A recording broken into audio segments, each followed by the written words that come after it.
Well, hey everybody, welcome back to the April 18th, 2024 edition of Dr. Pitt's Tips Live. I am licensed couple marriage and family therapist, Dr. Lauren Pitts Bounds, and I am so excited that you have decided to join me tonight. I will tell you that each and every single solitary week, I'm super excited to talk about whatever the selected topic is for that week.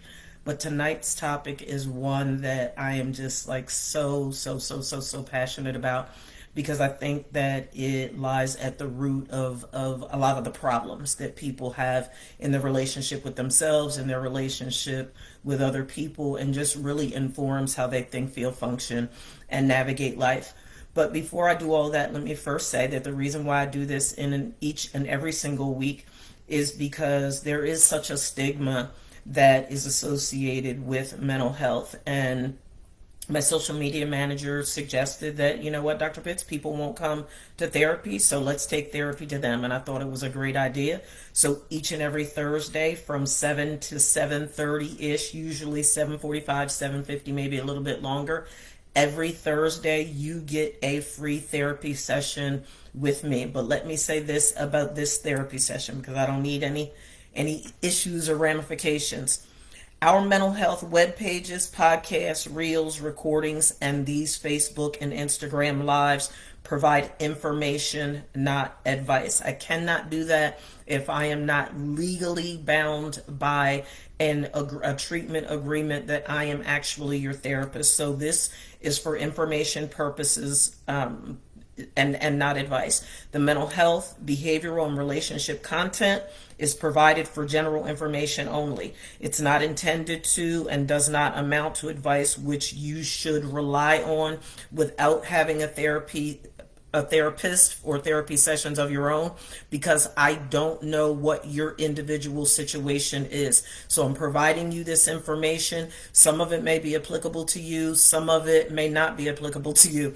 But if we don't have an actual on paper signed consent agreement that I'm your therapist, I am not your therapist. So please make sure that you are taking this information in stride. It's not in any way an alternative to specific advice or actual treatment and care from your own mental health, behavioral, or relationship practitioner.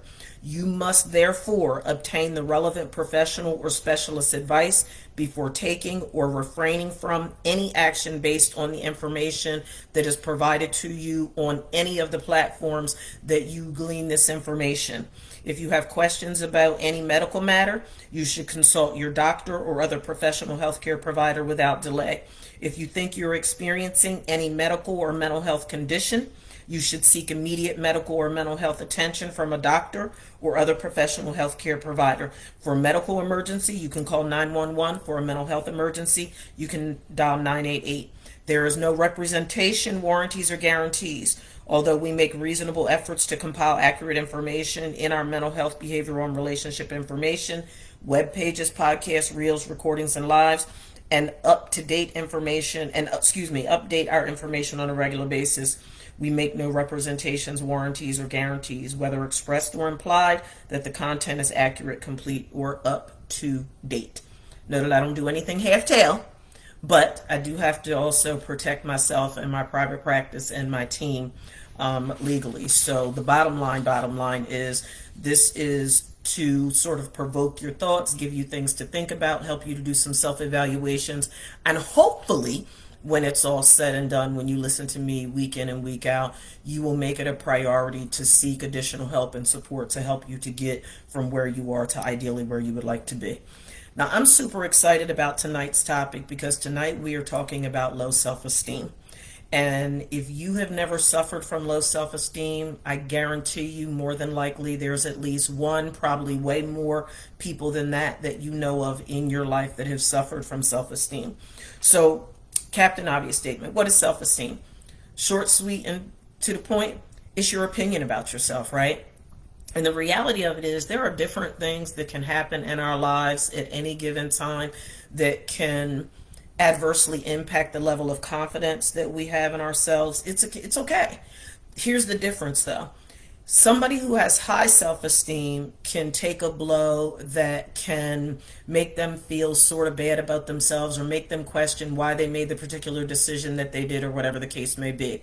In contrast, somebody that is suffering from low self-esteem is unhappy and unsatisfied with themselves most of the time. See the difference?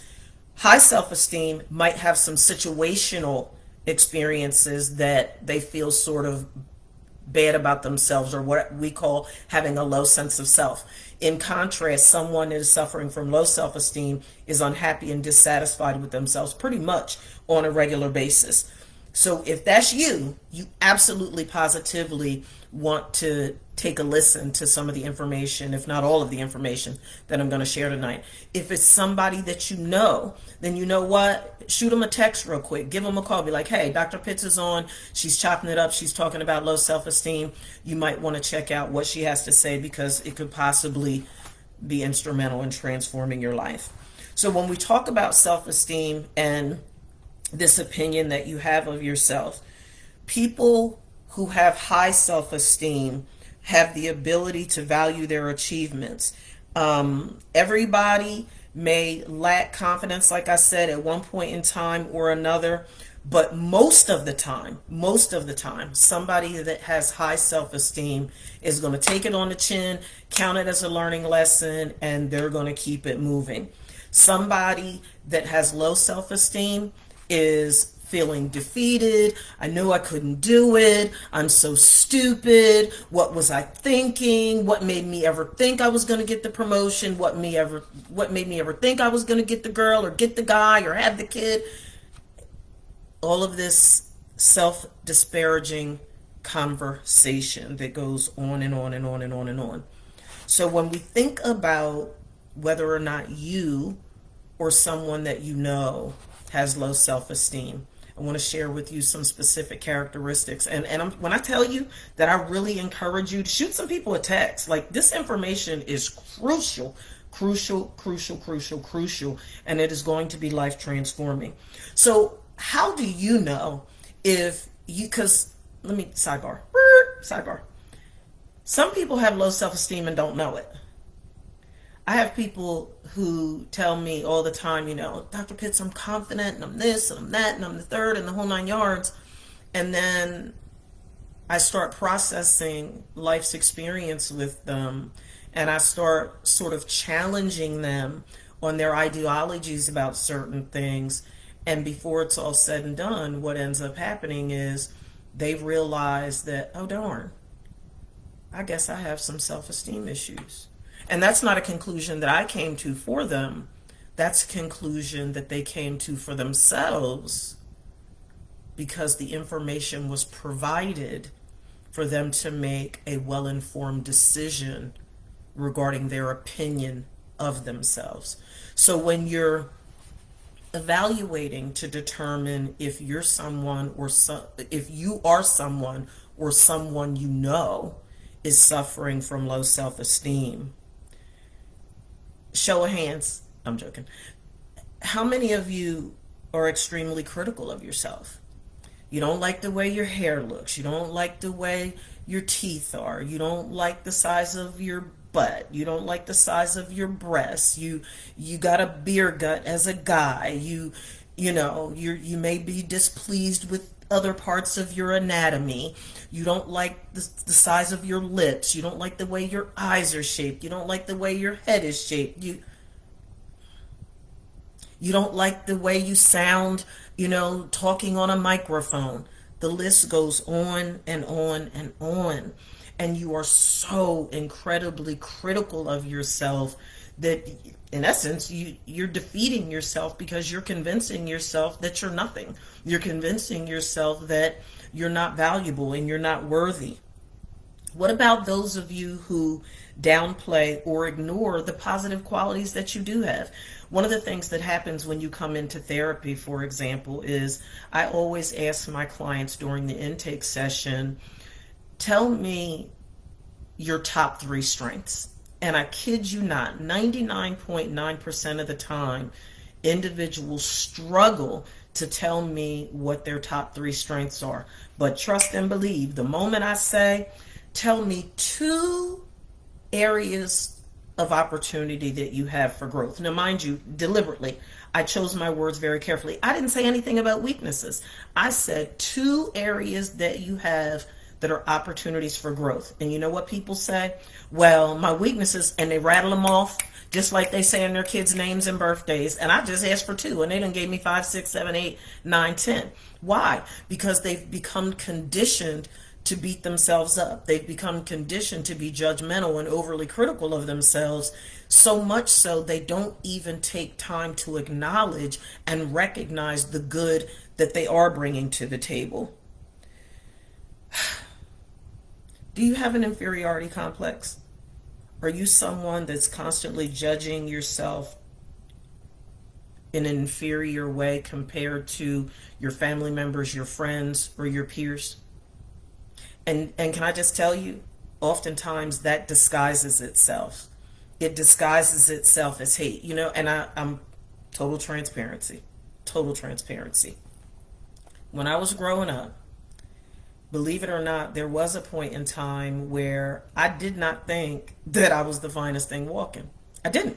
I didn't like the fact, you can't see it now because I have makeup on, but I was extremely self-conscious about my birthmark, which is the whole right side of my face. And I got the teardrop in the middle that my parents and my grandparents called my emotional thermometer. They could tell if I was sick or unhappy or, upset about something, because my birthmark gets really, really, really pronounced if something is going on with me emotionally.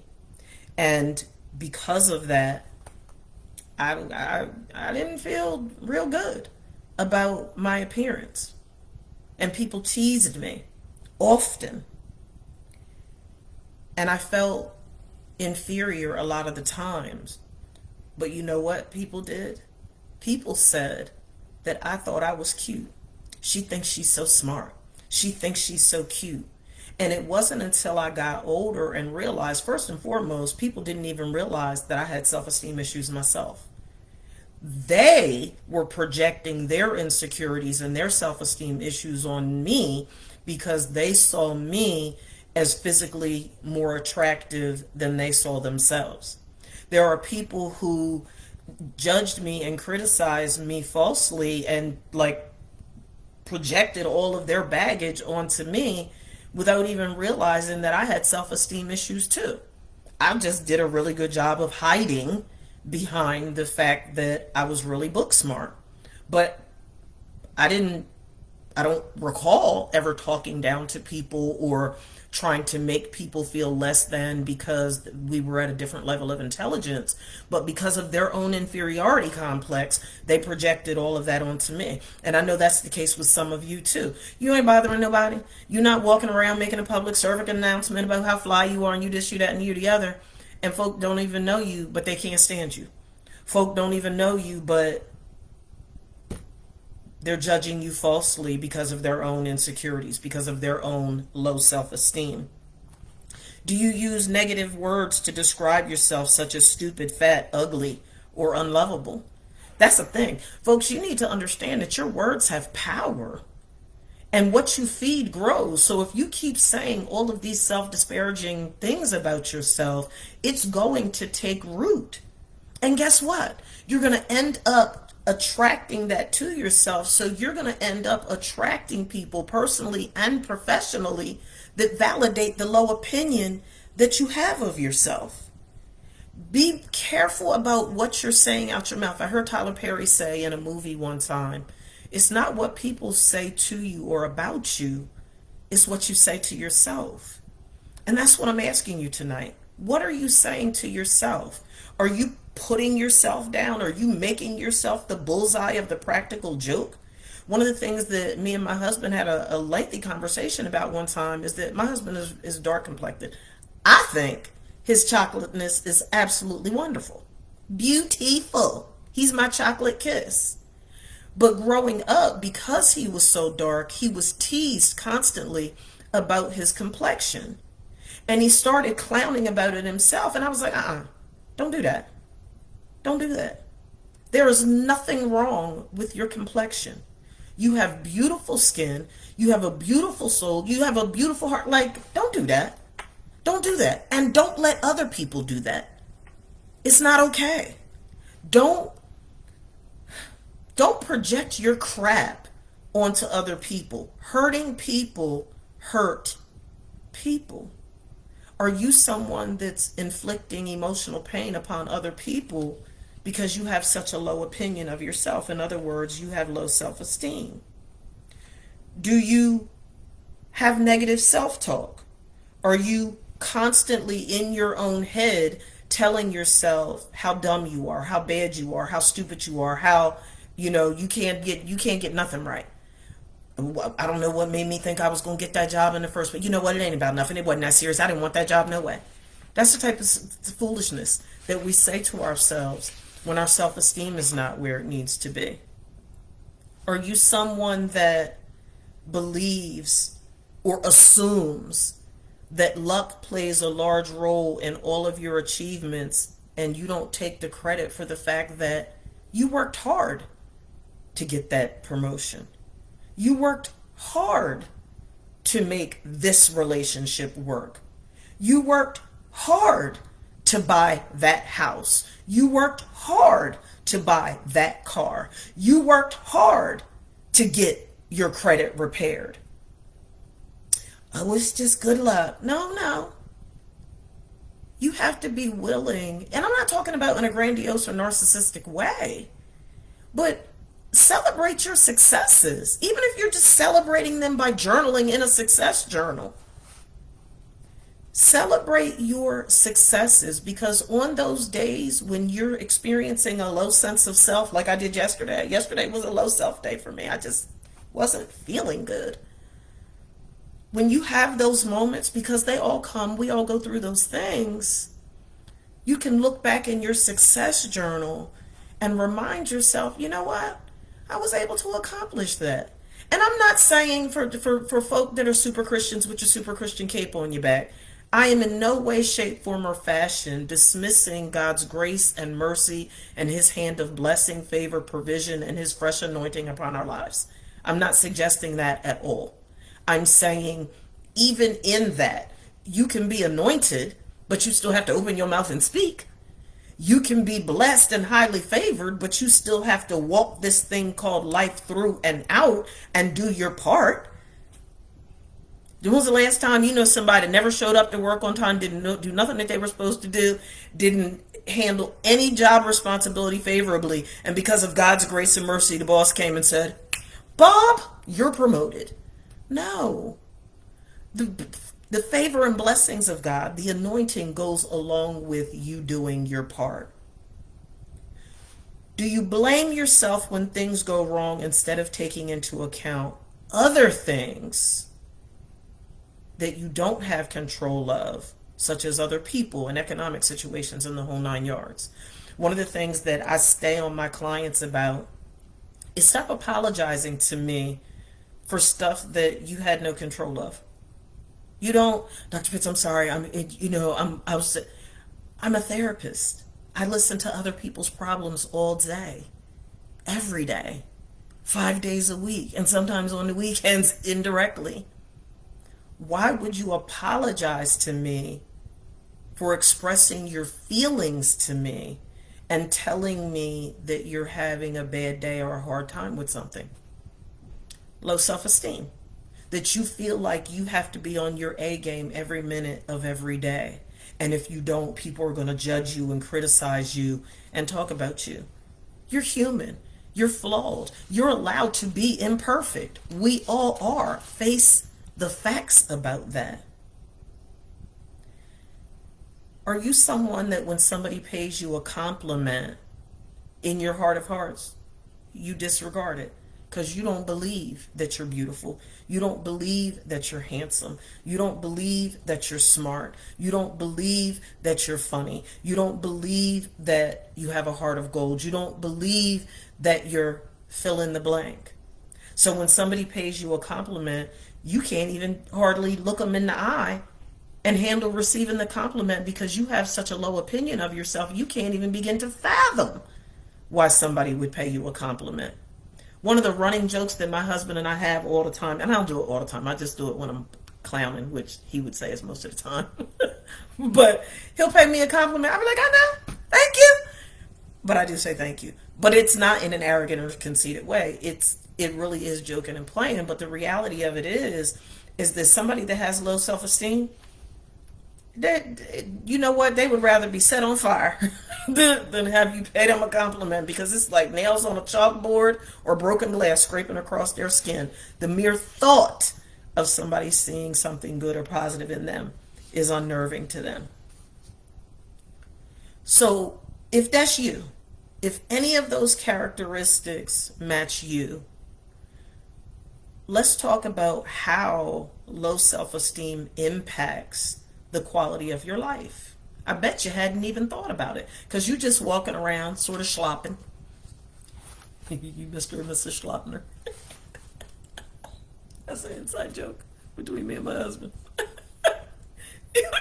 You walking around as Mr. or Mrs. Schloppner, feeling bad about yourself, not even realizing that low self-esteem is a powerful, powerful, and debilitating state of mind to be in. And it has the ability to diminish the quality of your life in a lot of different ways. One, it keeps you in this constant place and space of negative feelings, of self-criticism. You are sad and you're depressed and you're anxious and you're angry and you're ashamed and you're guilty. And see, just me saying it over and over and over, don't it make you like, ugh? Don't it give you that feeling? But that's what you're doing to yourself. That's what you're doing to yourself when your self-esteem is in the toilet. You have relationship problems. Dr. Pitts, did you go there? I did. You have relationship problems, and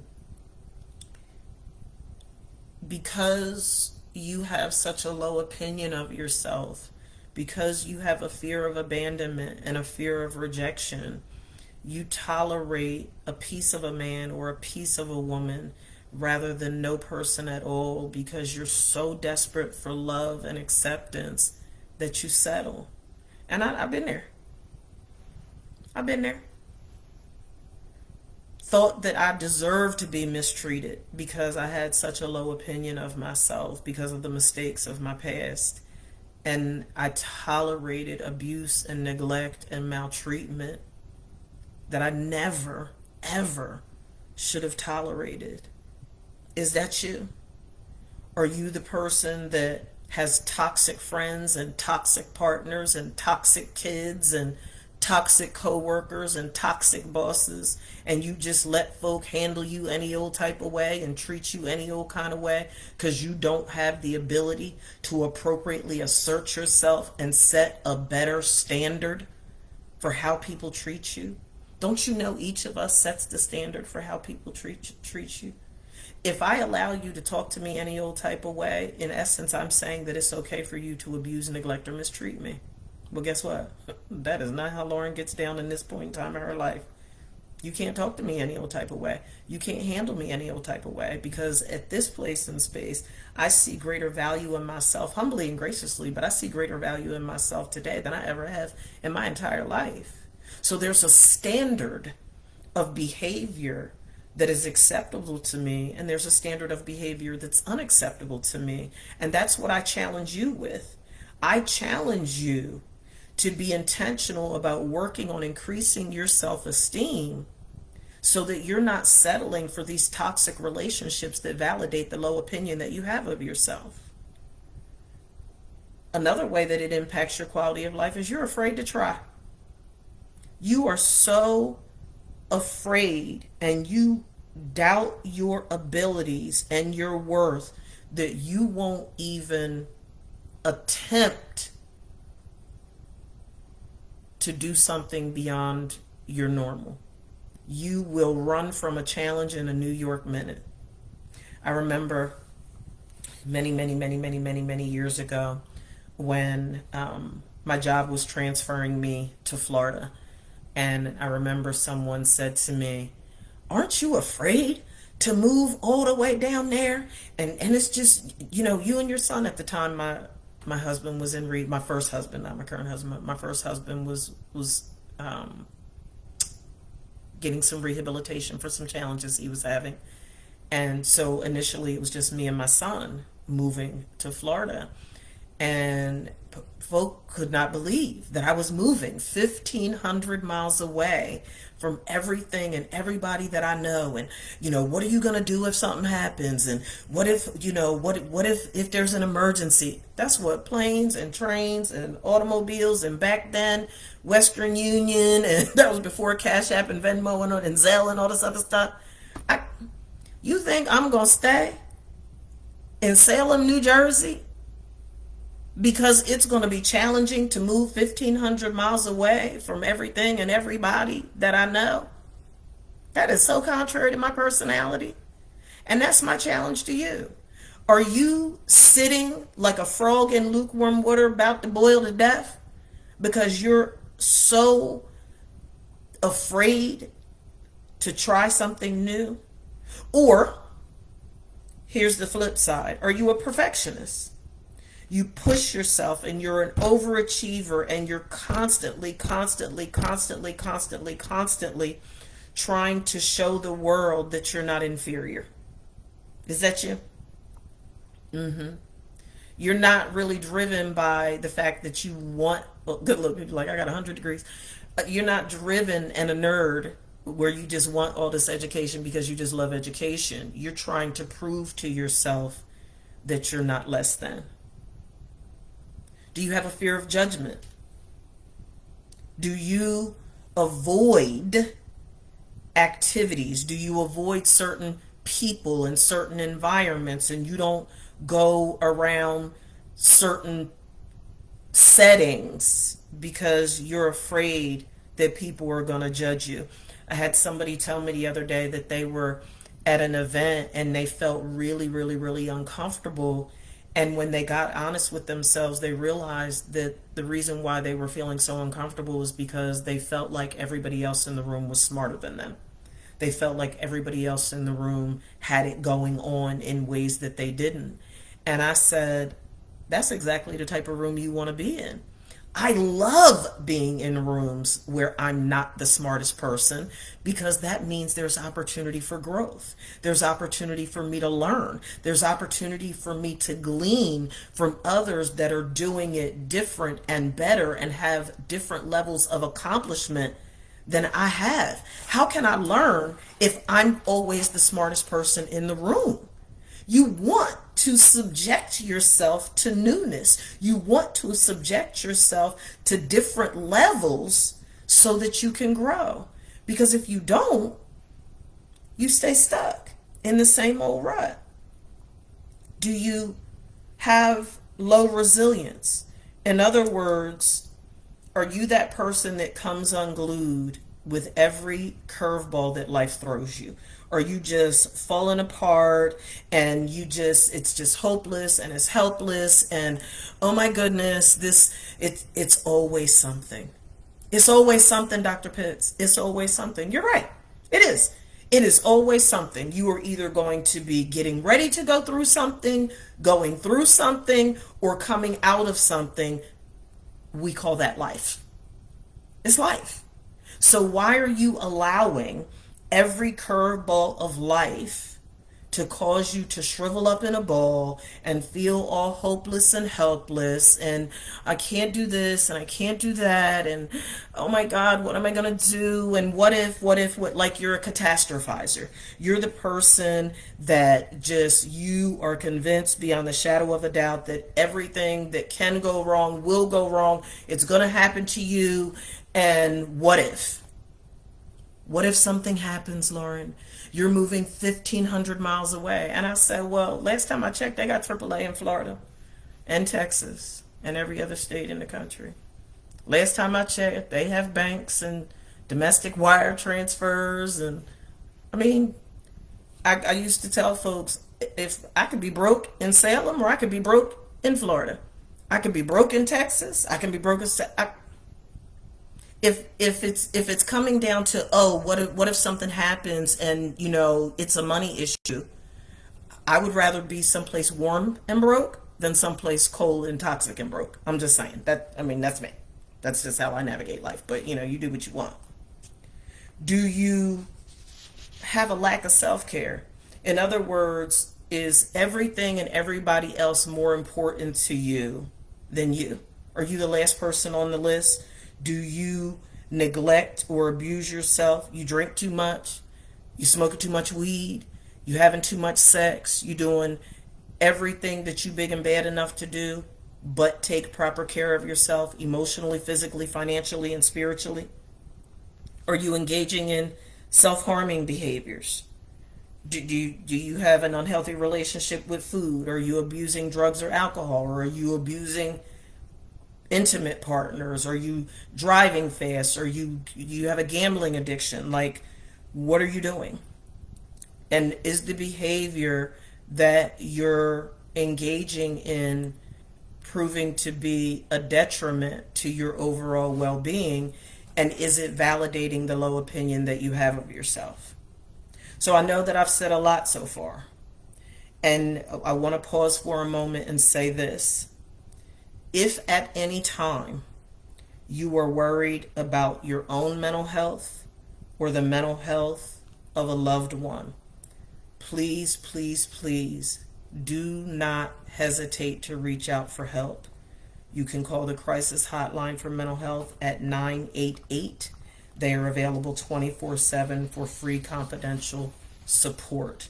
You do not want to make the mistake of thinking that, oh, I'll get through it. It's okay. You have to know what your limitations are. You have to know when you have reached a breaking point. If you start having thoughts of harming yourself, or you start having thoughts that you don't think that you can take one more bad thing happening in your life, it is time for you to ask for help. Please ask for help. Don't be too proud. Don't tell me you got to do this and you got to do that and you got to do the other. You are no good to anybody if you are not going to be healthy and strong. And people love you, people care about you, people need you, but more importantly, you need you. So this is where the conversation gets tough, because I'm going to toss some things out there for you to consider that I would imagine that some of you have never heard these terms before. I want to introduce you to a term called secondary gain. And the reason why secondary gain is so important in this discussion about low self-esteem is because secondary gain is received by speaking negatively about yourself and refusing to take any risks. On a much deeper level, it's looking at the benefits, the negative benefits that you get from having a problem. It's when you receive advantages from unwanted conditions, circumstances, or limitations. In other words, you benefit from not overcoming your problems. You're the person that always needs help. You're the person that,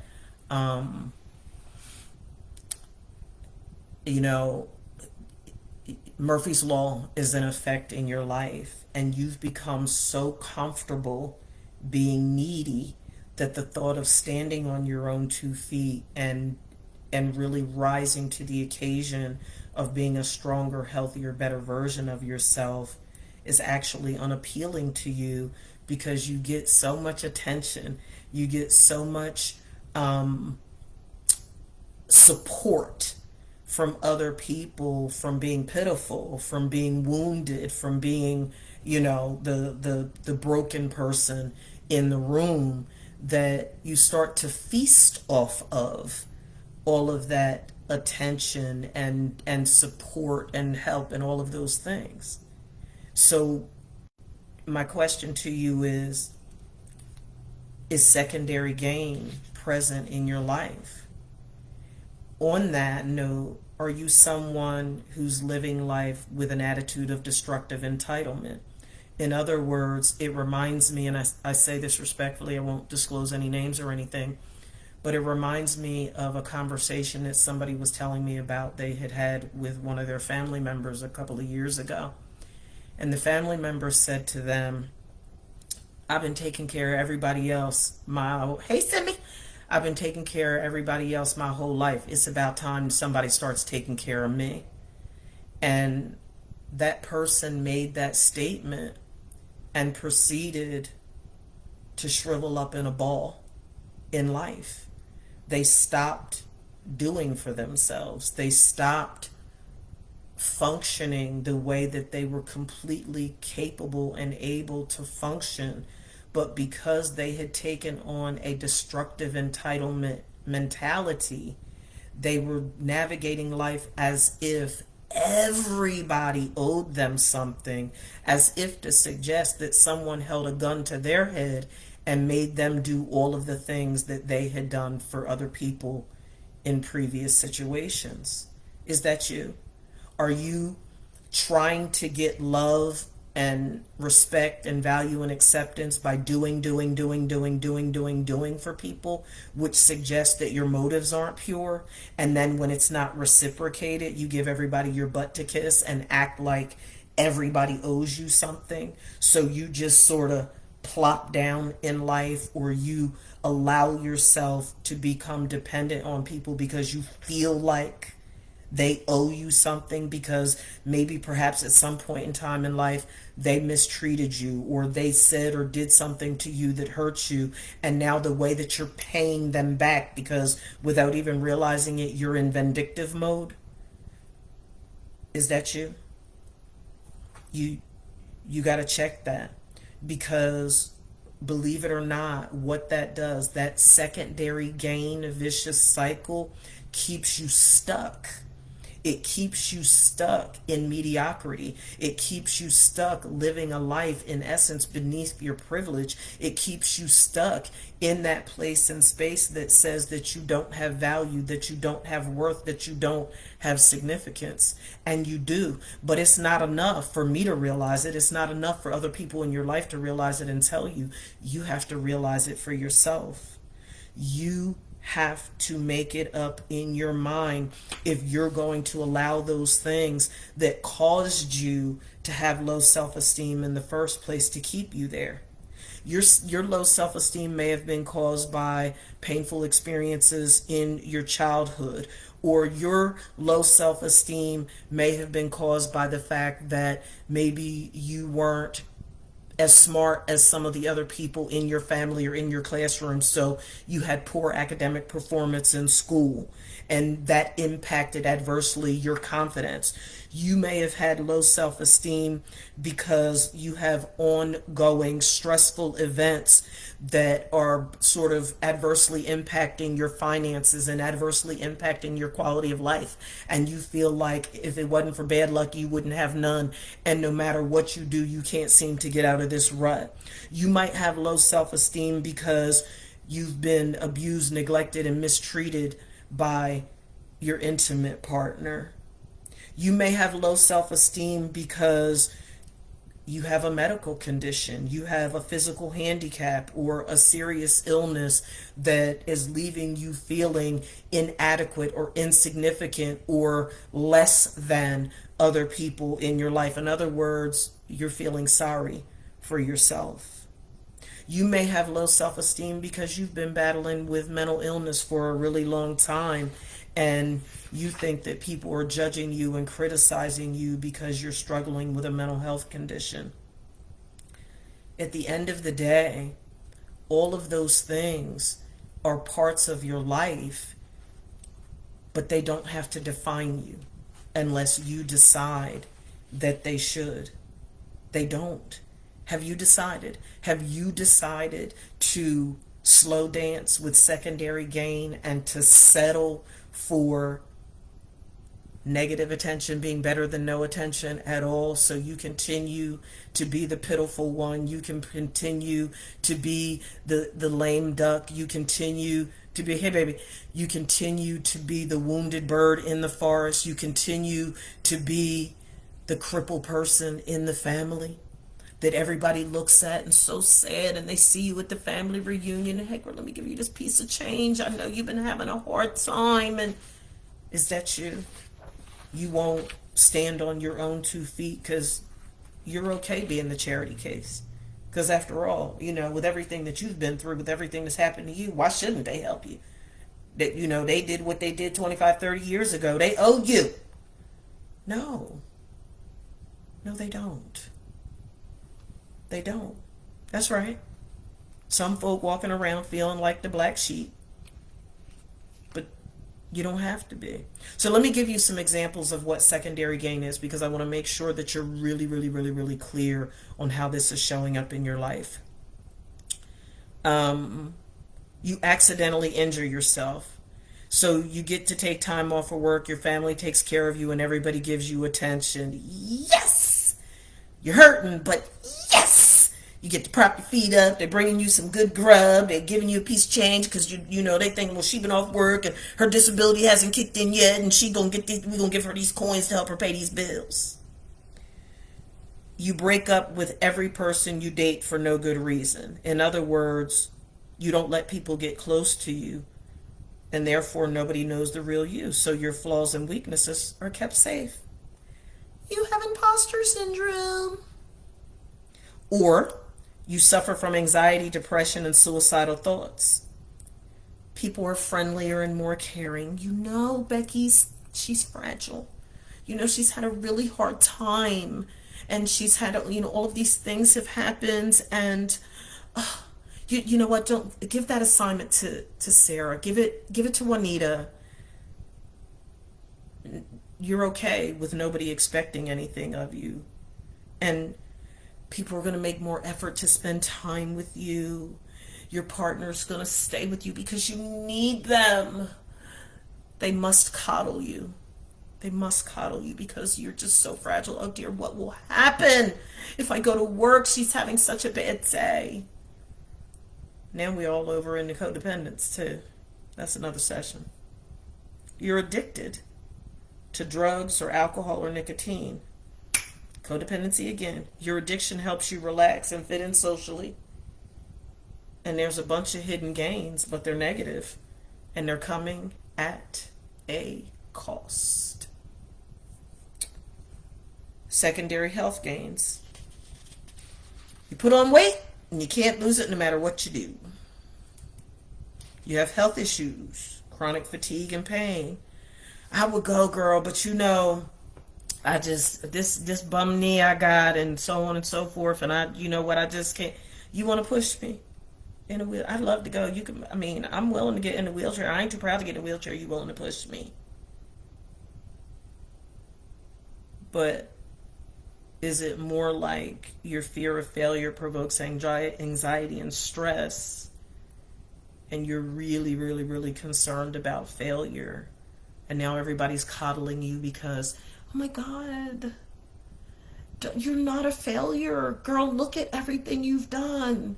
Man, are you serious? Do you know X, Y, and Z, and blah, blah, blah? Man, you the man. Why you? Secondary gain.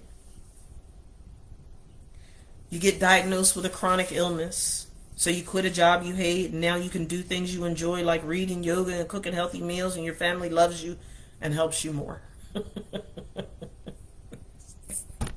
Yeah, man. And the list goes on and on and on. But I want you to take notes because I'm about to teach you how to break this cycle. I created an activity called a chain breaking event. It's a let me see, where's my handy dandy chain? Here's my chain. It's called a chain breaking activity. And the way the chain breaking activity works is that I want you to, first and foremost, I want to teach you how to increase your insight into the historical and current sources of your low self-esteem. In other words, what are your fear of rejection and abandonment experiences that you've allowed to define you? Dr. Pitts, cannot believe you said that. Well, I did, because it's the truth. So I want you to get that current or historical experience or experiences in your head that you've allowed to define you. And this is the way the chain breaking activity works. The first link is you're going to identify what that current or historical negative experience is that has impacted your self-esteem. That's link one. Link two is what are the specific fears that you've developed because of that adversity? Fear of failure, fear of rejection, fear of abandonment, fear of not being loved, fear of being alone, fear of dying, fear of drowning, fear of flying, fear of being judged or criticized, fear of being kicked out of school, fear of fill in the blank. Fears, fears, fears, fears, fears. Give yourself permission to identify the specific fear that you have developed because of whatever that historical or current experience is that has compromised your self-esteem. Link three. What are the negative feelings that you say about yourself because of the experience and because of the fears that have come up? Link four. How do the experience, fears, and the negative feelings that you have about yourself influence how you express yourself and how you act in your day-to-day life? Link five. What are the internal negative narratives that you have because of the other four links? Now, a lot of times people get confused because they say, well, Dr. Pitts, link three and link five are the same thing. No, they're not. Link three is what are the negative feelings that you have about yourself because of whatever the negative experience was that happened. Link five is what do you say to yourself because of the experience, the fears, and the negative feelings that you have about yourself. I'll give you an example. Oftentimes, if someone has been abused, they may tell themselves that they're stupid and they should have known better and what was I thinking? You know, those sorts of things, right? Here's what breaks the chain.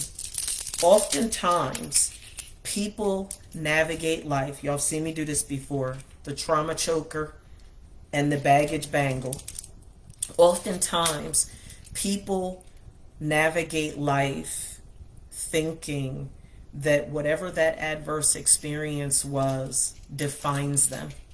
And because they have a cognitive distortion about the negative experience, they end up navigating life as if their cognitive distorted view of that negative experience is their truth, when in actuality it's not the truth. It's a cognitive distortion. In other words, it's a lie. It could be abuse, neglect, maltreatment, adoption, getting kicked out of school, sexually abused, you name it. You fill in the blank. Your current and historical painful experience that has impacted your self-esteem happened to you. It does not define you. Your past and even painful present experiences do not define you unless you decide that they should. That's how you break the chain of the hold that your past and the pain associated with it has on you. You have to recognize, you have to identify if your interpretation of that negative experience is accurate or distorted. And in far too many cases, it is distorted. When it's distorted, you're living a lie. It does not define you. So you can break the chain. And when you break the chain, you are now positioning yourself to take your power back and to increase your self-esteem, because that's what happened to you. It does not define you. You are not dirty because you were sexually abused. You are not stupid because you stayed with a batterer. You're not dumb because you thought she loved you and she cheated on you and told you that the baby was yours and you found out it was somebody else's. It doesn't define you. You have to identify and engage in activities that will improve your self-image by being consistent with your values. In other words, I don't do a lot of the things that I used to do anymore. So a lot of the company that I used to keep has changed because those behaviors that I once engaged in are not in alignment with my value system. They weren't in alignment with my authentic value system back then either, but I compromised because of my woundedness. I'm not navigating life wounded today. So I want you to really give consideration to what your true values are and give yourself permission to go deeper than the superficial. Like really get down to the nitty-gritty about what your values are. And when you are able to more clearly define what your values are, you'll be able to shake your tree of life and reevaluate who you're allowing to have intimate access to you. Because the people that have intimate access to you have the ability to impact your self-image. They have the ability to influence whether or not you're thinking, feeling, and behaving in a way that validates the low opinion that you have of yourself, or that is instrumental in giving you life-giving energy that can help you to grow stronger and healthier and improve your self-image. Think about this as it relates to this. Is it that you really don't like people, or are you intimidated by them? Are you afraid to not be the smartest person in the room? Are you afraid of rejection if you step outside of your comfort zone? If you're honest, your comfort zone isn't really comfortable. Because if it were comfortable, you wouldn't be whining, moaning, groaning, complaining, and angry all the time. You wouldn't be walking around, dragging with this low sense of self if you were pleased with your familiar place in your life. But why do you stay in the discomfort of your so-called comfort zone? Are you afraid of rejection if you step out of it? I believe for many of you, you are. Do you have an inferiority complex? Do you see everybody is smarter, more, better looking, having more money, fill in the blank, than you? How will you ever grow and reach your full potential if you don't analyze your values and whether they're congruent or incongruent with your day-to-day life? If you're going to increase your self-esteem, you have to acknowledge, confront, and choose to conquer your fears. And in that, give yourself permission to form realistic, appropriate, and attainable goals for yourself in all areas of your life.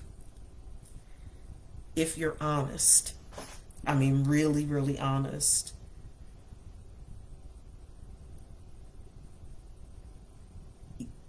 your longing, in other words, your desire for more and different and better, and your discontent, the things that you're displeased about in your life, rather than them being something that you just whine, moan, groan, and complain about, they can actually serve as beacons of light that can help you to reach your full potential.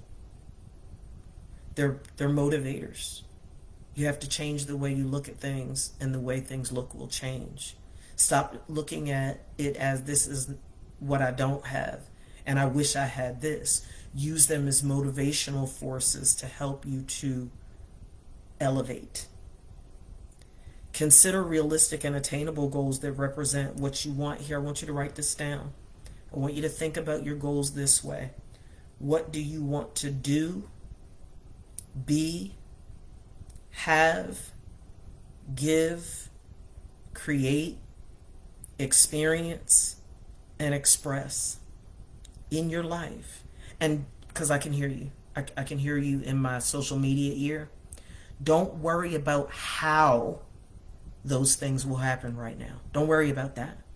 Suspend the need to know how and just give yourself permission to explore the possibilities, no matter how different they are from your current circumstances. And then write down the steps toward goal attainment. I remember before I moved to Texas, my mom, I don't know if she's listening tonight or not, but she used to tell, when people would say something about, me being back in Jersey, I'm like, well, she moving to Texas. And she kept saying it. And finally I said to her one day, I said, Mommy, name one thing in my life that I ever said that I was going to accomplish that I have not accomplished. And she couldn't name anything. Because at that particular point in time in my life, everything that I had ever set out to accomplish, I've done it. I'm on to the next set of goals, and I'm in the process of accomplishing those goals. And every time, it's like a conveyor belt. I keep it moving because I keep new goals in front of me. And that's my encouragement to you. So how do you really take this thing to the next step? I got 5 minutes left, and then I need to go because I got a session.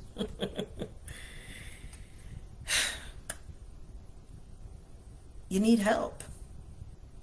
If you could do it by yourself, you would have already done it. And, I know some of you are opposed to going to therapy. That's cool. I'm not here to tell you what to do. I'm just here to share some information with you, and hopefully you'll apply it. Told you, my grandpa said you can lead a horse to water, but you can't make him drink. I'm not trying to bust you in the head and make you drink. I'm just giving you the water. You want to throw it on the ground, that's up to you. Plants need water. But seeking help can be instrumental in helping you to appropriately address the self-esteem issues for many of you that have been plaguing you your whole life. You have to be willing to take yourself more seriously in the context of seeing your value. Talk to yourself positively. I'm really, really big on affirmations. I believe that our words have power. I believe what we feed grows. And just like you can have all this negative self-talk, you can combat it by positive talk. And I think that affirmations are a great way to do that. Really, really, really start challenging your negative self-talk. Every time you criticize yourself, stop. And that's something that I want you to think about. I want you to consider moving forward things that you need to start doing that are going to increase your self-esteem, things that you need to stop doing that are decreasing your self-esteem, and things that you need to continue doing that can help you to be a stronger, healthier, better version of yourself and ultimately improve your self-image. Stop comparing yourself to other people. You were born you for a reason, not to be like everything and everybody else. Embrace your difference. Being like everybody else is boring. Boring, boring, boring. I cannot stress it enough how important it is to absolute. I cannot believe my husband just said what he said to me. He made me lose my train of thought. Don't compare yourself to others.